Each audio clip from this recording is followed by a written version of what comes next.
We're glad to have you back. It's still this week here on Arise. This is coming to you live from the nation's capital, which is exactly 1 week to the much anticipated 2024 governorship election in Edo State. And ahead of the poll, all eyes are on the action or inaction of the political parties and their candidates. Nigeria's electoral body INEC says it is prepared to conduct the election in all the 18 local government areas of the state, even as it appeals to the voters and the political actors in the state to comport themselves properly. But except something significant happens before next Saturday, this coming Saturday, the People's Democratic Party PDP signature may not be on the peace document. If it happens, it will be the first time a participating party and its candidate will be declining to sign the peace accord. The party and its candidate, Asue Igodalo, refused to sign the pact, citing bias on the part of the police and Inspector General of Police, Kayode Botokun, and the Independent National Electoral Commission, INEC, who they are accused of working with the All Progressives Congress, APC, to rig the election. Now, the party wants both the Edo Resident Electoral Commissioner and the State Commissioner of Police redeployed to ensure a peaceful and credible poll. The All Progressives Congress, APC, initially toed the PDP's line of not signing, but later changed its mind, saying it did so out of respect for the rule of law. The credibility of the National Peace Committee, headed by former head of state, General Abdul Salami Abubakar, retired, and Bishop Hassan Kuka. All right, joining us in the studio to take a look at the Edo governorship election and what is at stake is the National Secretary Coalition of United Opposition Party COP, Peter Ameh. Also joining us is election observer Gabriel Nwanbu. Nwanbu is the Director General, Center for Credible Leadership and Citizens Awareness. Gentlemen, glad to have you join me in the studio this evening. Good evening, thanks for having me. Good. In my morning program, the daybreak, we were discussing with a contributor to Vanguard, a columnist. He says, why do you even need a peace accord when Nigeria is not at war? Do you really need a peace accord for an election? We'll get to talking about the fact that PDP didn't sign, but what's your sense? For me, sincerely, if we're truly, working in the path of democratic governance and democratic elections, we don't really need a peace accord. But the fact that our electoral environment has been driven by those who want to take it by force, those who want to be sworn in and become, superintendent over the affairs of state or federal government at whatever cost. That's why the peace accord came on board. I was the initial member of the peace accord, and I know that what the peace accord the role they played in 2015 was a major role. But the problem is now, what I'm saying is that we cannot continue to discuss just signing of the peace accord. We need to continue to look at the background, the pre, during, and post-election phases. What affect the interest of other participating political parties? Because we're in the multi-party democratic process, and if there's no peace, you can't be pushing towards justice. If there's no equity, if there's no fairness, if there's no integrity in the process, and you are saying people should come and sign peace accord, it undermines the integrity of the electoral process. For us to get it right, you can't have a situation where an unbiased umpire as partisan members who are going to superintend over the affairs of elections, and you expect me to continue to support such process without raising voice and then pointing out the wrong in the system. So the peace accord, we must re-engineer it, try to frame it in a way that they will also look at actions of overbearing governors towards other political parties, and then drive it in a way that there must be fair play for all participating parties. Peter says re-engineer it. PDP refused to sign. APC at a point thought of doing so. What's the problem? PDP is accusing INEC, the REC, of being a cousin to the Minister of the FCT, Wike, and is accusing police. They want the police commissioner removed. This is their word. That's what they are saying, So what do you make of the fact that PDP, for the first time, among other political parties, did not sign on this basis? And what is said about re-engineering the peace committee? Well, thank you so very much. First of all, it is pertinent to know the essence of this peace accord, the peace accord, as it were. Now, those who crafted, those who designed, the peace accord, he is one of them. Yeah, he said so. Believes that usually during election and electioneering processes, we have situations of where the environment is usually charged, fully charged and tensed. We now have attacks on both sides of, whether it is ruling political party or opposition political parties. You have them, you have accusations and counter accusations. We see, the fallout of all that in litigations post-election. Now, what do we have in Edo State? Now, we have seen the peace accord being signed in Kogi State governorship election last year. We saw it being signed in Imo State governorship election last year. And in this election for which we served as observers, we saw helicopters in Kogi State shooting human beings from up and cutting away ballot boxes and left.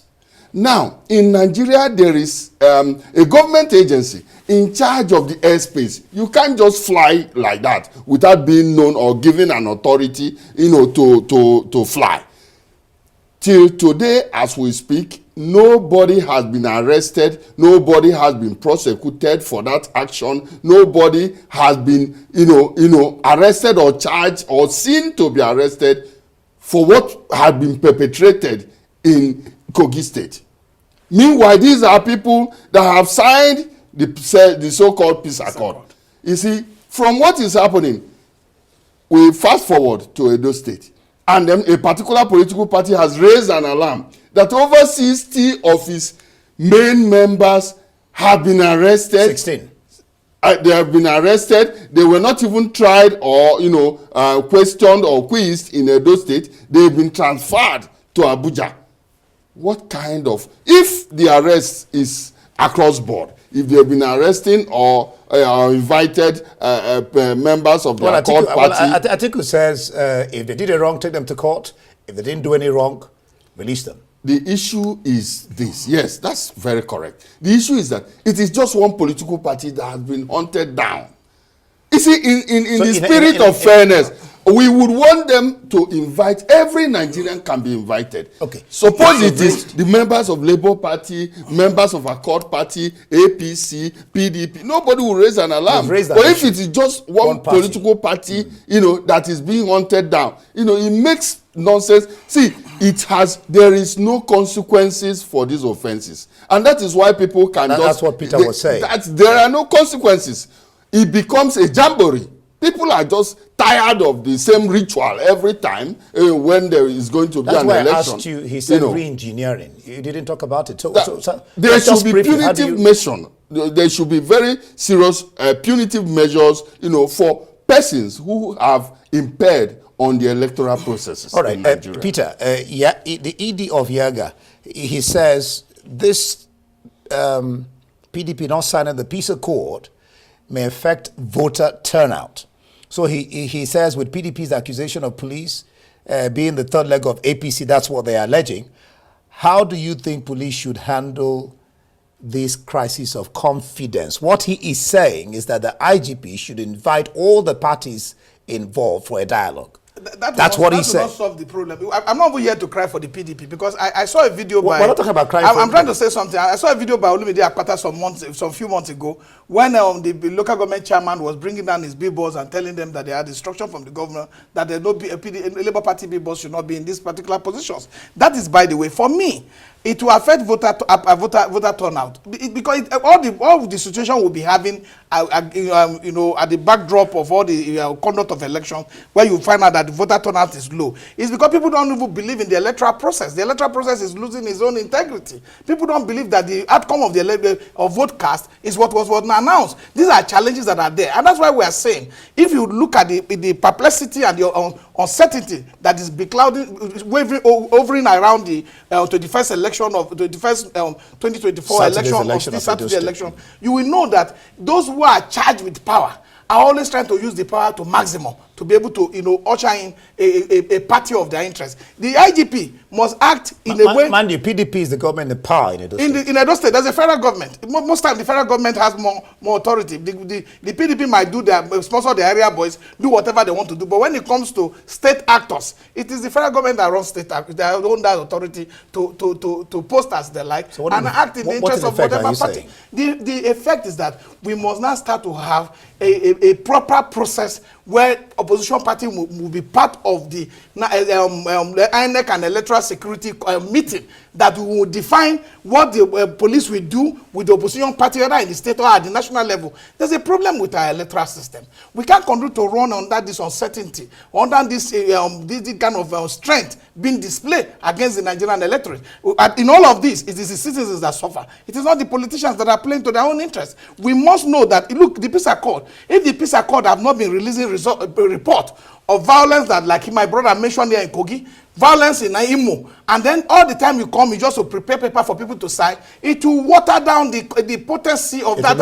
It will look like a jamboree. So we can't continue doing one thing and expect a different outcome. Do they have the mandate to do what you're saying? Look,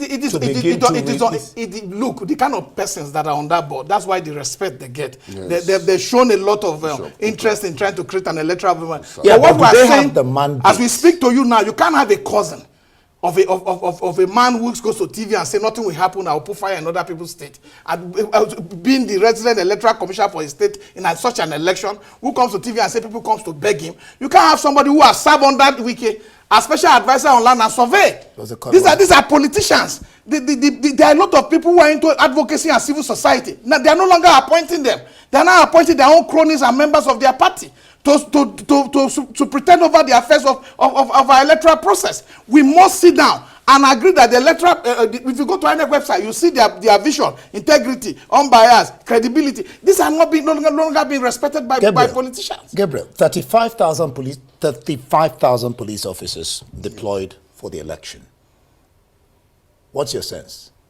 Too little, too much, not necessary. What do you think?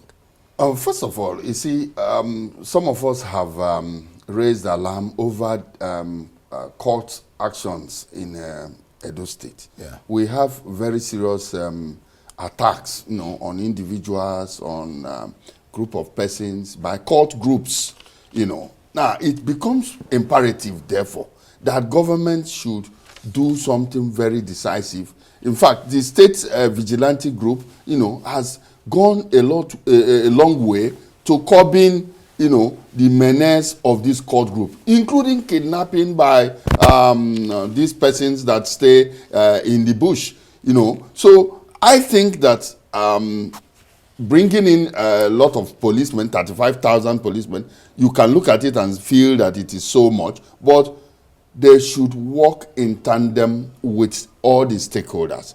If a particular political party is raising a red flag, that they don't like this, they are not confident in this, what does it take?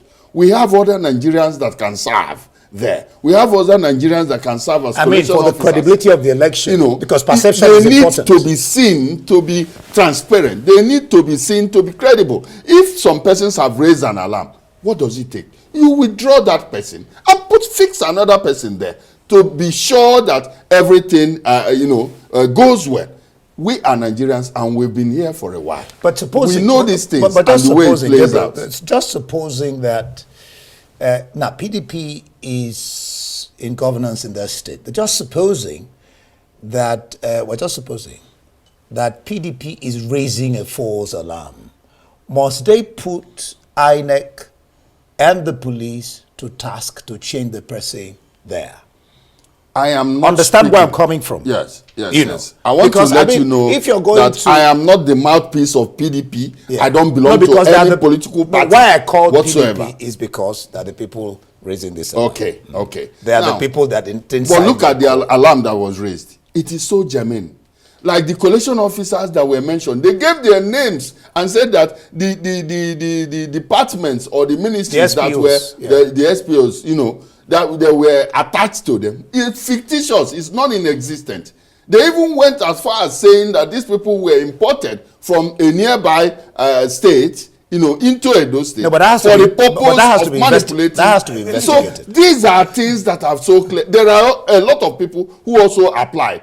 If there are issues about some persons, why don't you allow them, set them aside, and then bring more people that are aside that are still there? You Peter, have a lot of people, do you think that that have applied.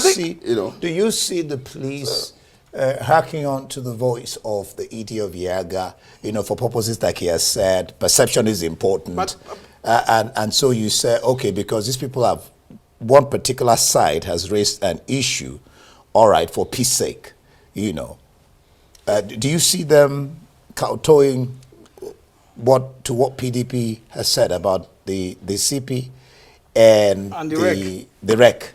I think perception most times is stronger than reality. Yes, and if they are not going to heed to the request, for they must be able to do things transparently, because the impartiality of INEC is something that we hold very strongly. The independence of INEC, and if you say that whatever makes INEC will not be there if there's no transparency, if there's no trust in the process, and if there's no integrity in the process of conducting election. We know for sure that the election coming on the 21st of September is having a lot of issues. And I don't think we should be in a state of war every time we want to conduct election. We shouldn't be. It's about people trying to brag and say we have authority to do whatever we like. You can go to hell, and that will not help our democracy. Neither will it help our people. What we are looking for is people who have competence, merit, and ability. People who can come into office through the vote of the people, so that they can respect the people. Because why our politicians are not respecting the people is because they can bring themselves into office, put themselves back in office, and do whatever they want. And if INEC feel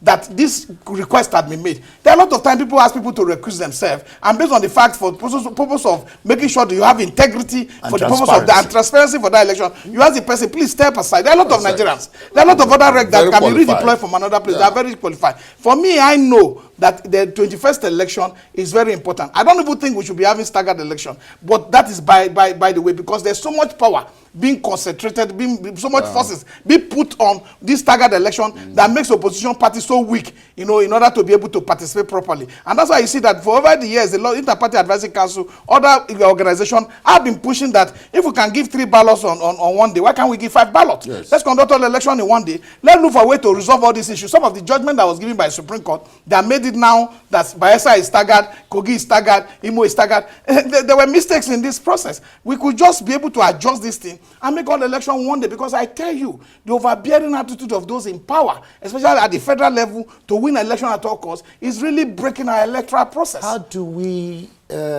because I just finished discussing on flood, and well, okay, I won't say what he said. All right, but how do we, what I'm trying to say is that we may come here next time and start discussing this issue, because we're looking for solutions. Yeah. INEC, the meaning of the acronym is independent. Is INEC really independent? Yes. Can we make INEC really independent? Because they said that he that pays the piper dictates the tune. Yeah. Plays the piper dictates the tune. Yeah, thank you so much. That's a very pertinent question. You see, in the real sense of it, INEC ought to be truly independent. But if you go through the appointment of INEC, the nomination for the Senate to just screen, it becomes, some of us have opined that, these things should be moved either to the NJC or some other bodies, that are different from, politicians, as it were. There is a tendency, for somebody to be loyal, or to exhibit some level of loyalty, some level of appointed, so somebody who has appointed him. However, we have also seen somebody who has appointed the INEC chairman, and an election was declared against that person in this country. That was Goodluck Jonathan. He appointed Professor Tahiru Jega. An election was held in 2015, and Professor Jega declared an election for which former President Goodluck lost. So that affinity is which somehow, should be what it is. That is what it ought to be. However, I will tell you the truth. INEC as it is now, for me, is striving as much as possible to be independent. But to conduct a transparent, free, fair, and credible election does not lie in INEC alone. INEC is not a magician or group of magicians. I agree with that. Sometimes these INEC officials toil day and night, suffers. Any problem that that comes up as a result of an election or a malpractice or rigging of election, it is INEC. But we have also seen that some INEC officials who perpetrated in some of them are in jail. We have also seen professors, that's a professor from either Akwa Ibom State or somewhere, that served as a collation officer, being has gone to jail because of malpractices. So oftentimes it's not INEC in the real sense of INEC as the professionals. You are National Secretary of the coalition of United Opposition Party, so you're a politician. So the talk is that politicians circumvent. I mean, the talk is that politicians try to circumvent the law, circumvent the rules, and that the people who cause most of the problem that INEC seems to face. Yes, INEC alone is not to be blamed. There are a lot of other player in the field when it comes to election, and that's why Nigerians need to start to pay more attention, because the election is not just the election day issue alone. Like I told you when we started, there's the period of pre-phases where all these things are put in place. If the citizens start to now participate more, ask more questions, and become more active in the process of setting up, for the election, you will find out that things will get clearer. How do you want them to participate? There are a lot of ways. Even when you paste some of these forms at the centers, even when you talk about Form EC8 at the polling unit, the citizens are not really interested. You can't just cast your vote and go home. In a state where some politicians have become very desperate. I say 10 politicians because we have had exception. You talk about Jonathan here. If Jonathan can use his own power to run the 2015 election, some of the people who got into government will be in government today. So they are exception, but they are very desperate politicians too, that are willing to go to any level to undermine the integrity of our election.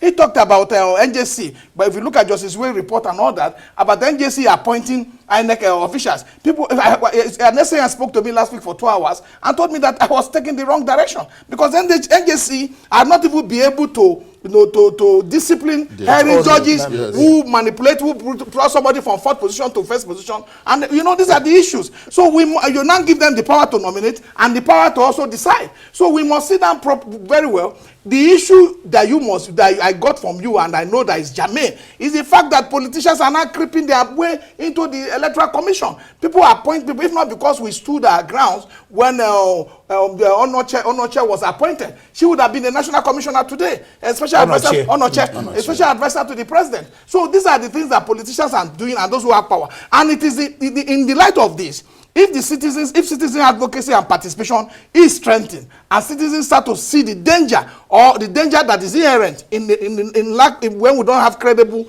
we don't have transparent electoral processes, the consequences are very huge. Right. We don't have good roads, we don't have hospitals, right. We don't have anything to count on. So we must have an electoral system that will throw up credible people, that will make sure that Nigeria grow for the betterment of all our citizens. Electoral system that would throw up the kind of people Nigerians need to lead them well. Thank you so much, the National Secretary Coalition of United Opposition Party, COP, Peter Ameh, for being here. And then election observer, Gabriel Nwanbu. Nwanbu is the Director General, Center for Credible Leadership and Citizens Awareness. Our hope is that all your contributions will get to the right quarters and they will take the right actions.